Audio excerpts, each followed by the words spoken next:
Hello, ladies and gentlemen, and welcome back to Mass Effect. In the last episode, we freed the Rachni Queen on Noveria and got the coordinates for the Mu Relay from her mind. Well, from Matriarch Benezia, who got it from her mind.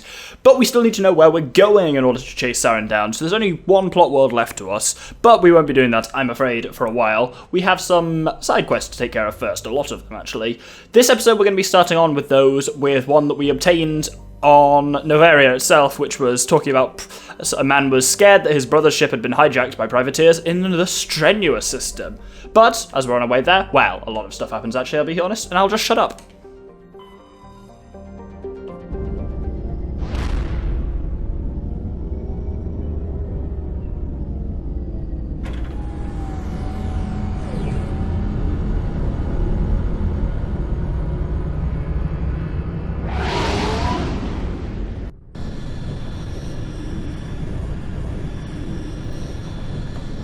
Message coming in.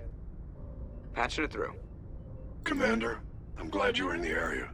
We've got an emergency situation, and you're the only one I can trust to get the job done. How can I help, Admiral?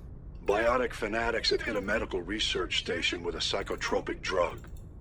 The drugs have temporarily driven researchers crazy, and the biotics are effectively using them as human shields.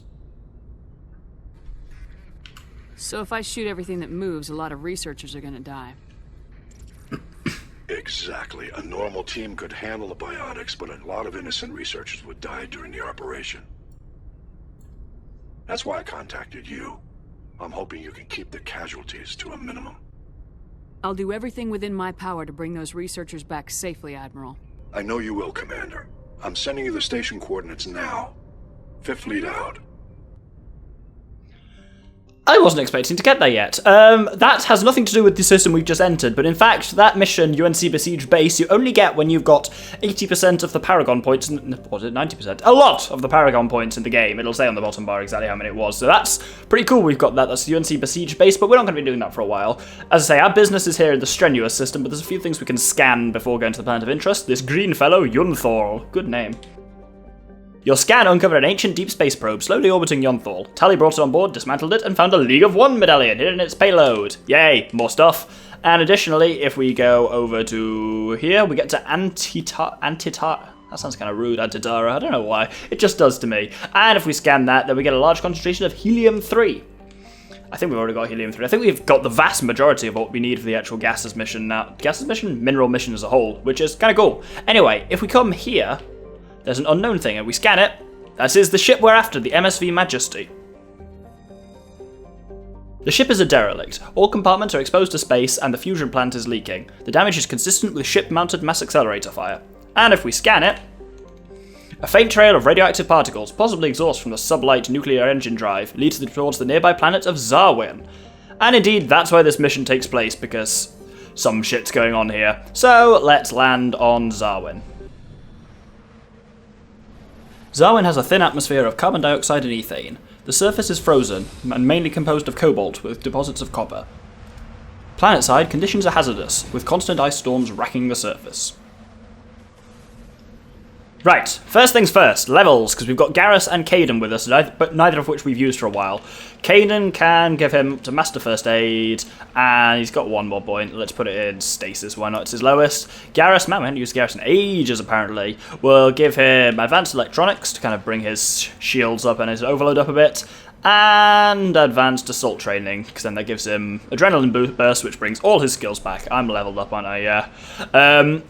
And now Zarwin. Zarwin as a world I love, because look at the map, it's really flat. It's like snowy and annoying, but there's like no sharp peaks on it at all, so navigating it is piss easy. You can see there's this anomaly right next to where we've landed, and I was gonna cut, but to be honest, we're basically there already. I believe it's in this hole.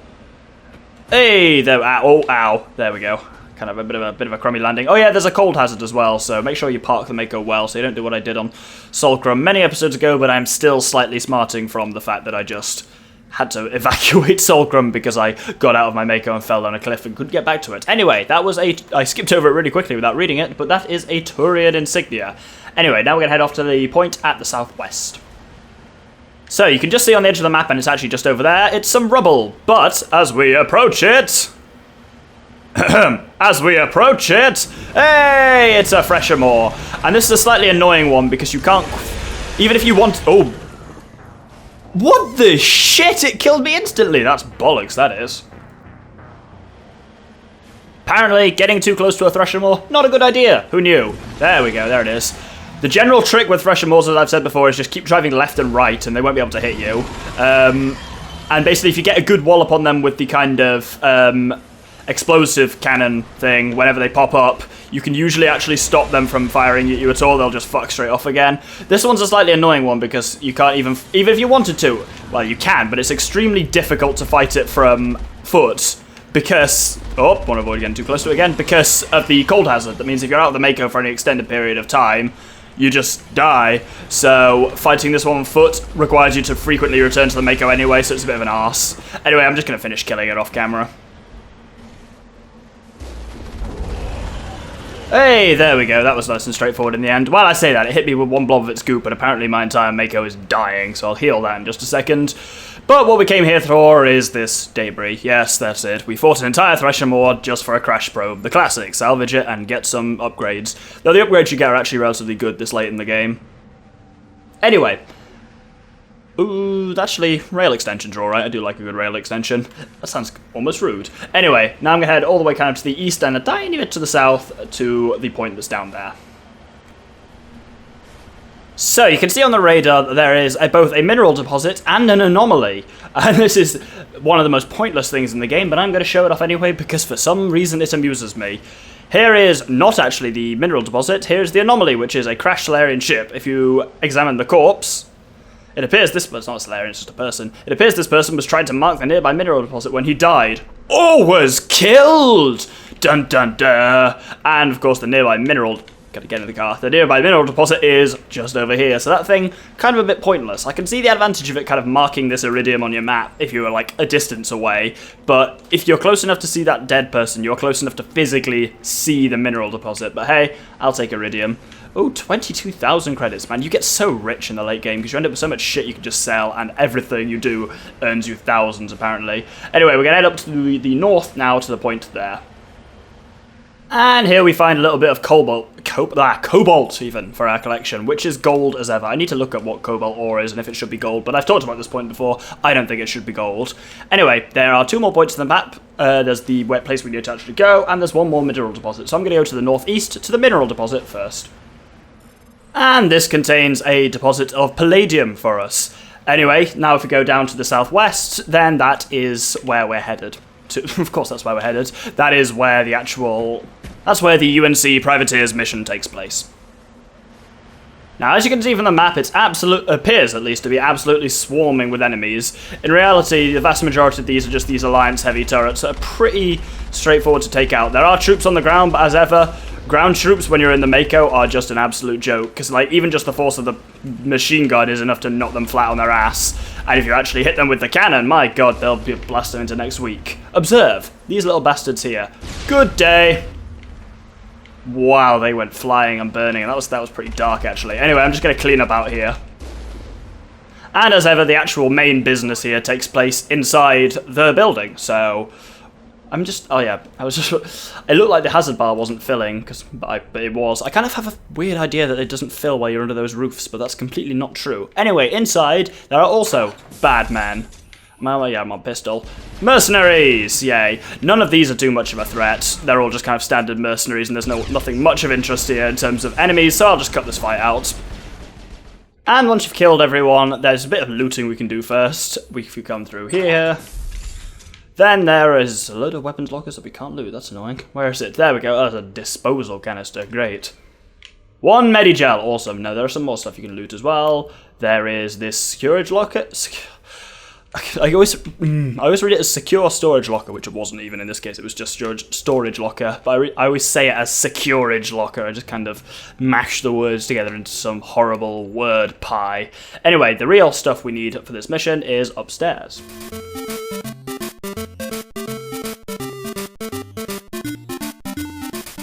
If we come through this door, then we'll find a computer console, which just gives us codecs, apparently. I don't know, it'll have been some kind of memo for the Codex. The Codex, I don't know if I mentioned it, but it's just a collection of all the kind of in-game information about the game world. Kind of cool, but I talk about most of the interesting stuff anyway. But you get experience whenever you update it.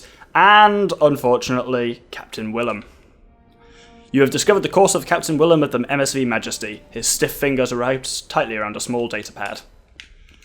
Now, what we're going to do for the rest of this episode, because we're only about 10 minutes in, is basically his brother, Garroth, was the one who wanted someone to investigate. He sent the message to us on... he sent the message to Novaria where we intercepted it. But actually, it is possible to obtain the mission from him normally. He can be found in the council chambers of the Citadel. And basically you can conclude the mission, even though he doesn't actually ever tell you to do this, the only way you can conclude the mission is by returning to him on the Citadel. So that's where I'm going to head now. Since we're done, at least on Zarwin, we've got everything there. It's a tiny planet, so let's head to the Citadel. So, over here on the Citadel, the first thing I'm actually going to do is, I said I was going to go and talk to Garroth, but I lied. The first thing I want to do is go down to CSEC, because there's some business we can attend to there.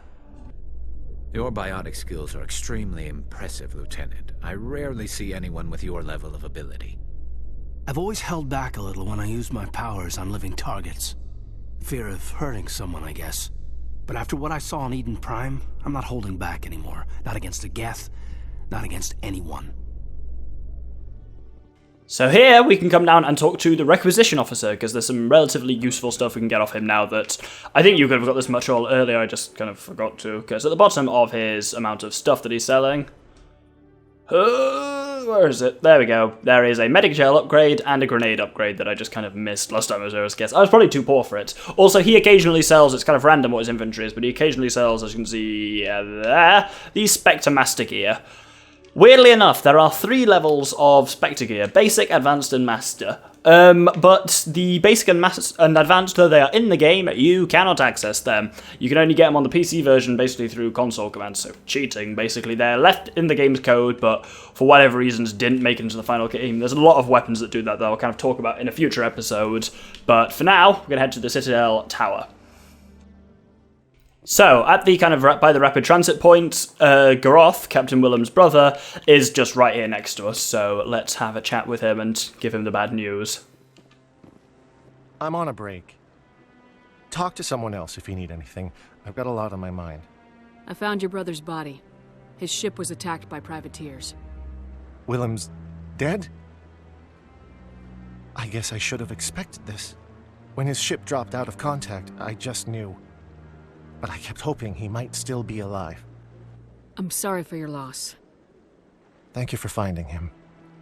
It's better to know one way or the other. That's what they say, right? Please excuse me. I need to go make arrangements for his funeral. So, that concludes the Privateers quest, just a kind of short one-off one that we got from Novaria. But since we're here on the Citadel, I'm going to do another couple of things first, just to kind of, because we've also got like 7-8 minutes left in the episode, so I'm going to fast travel over to the markets. So, firstly, there's a shop here, this little Volus dude, Expat. We've spoken to him once or twice before, but now that we are above level 36, he will have something cool for us, specifically the Armax Arsenal license. I don't think he's got anything else much of use. He's got a lot of armor, but actually Assassin... Oh no, that's actually not great.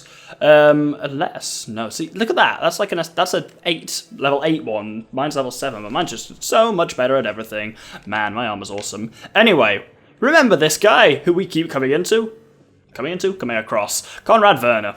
I've got an idea, and I wanted to run it by you. What's on your mind? With so many human colonies being attacked, I'm not sure that one Spectre is enough. What if you signed me on as another Spectre? Conrad, I don't think that's a good idea. But I'd make a great Spectre. I'd be right there with you, showing the Council what humanity is capable of.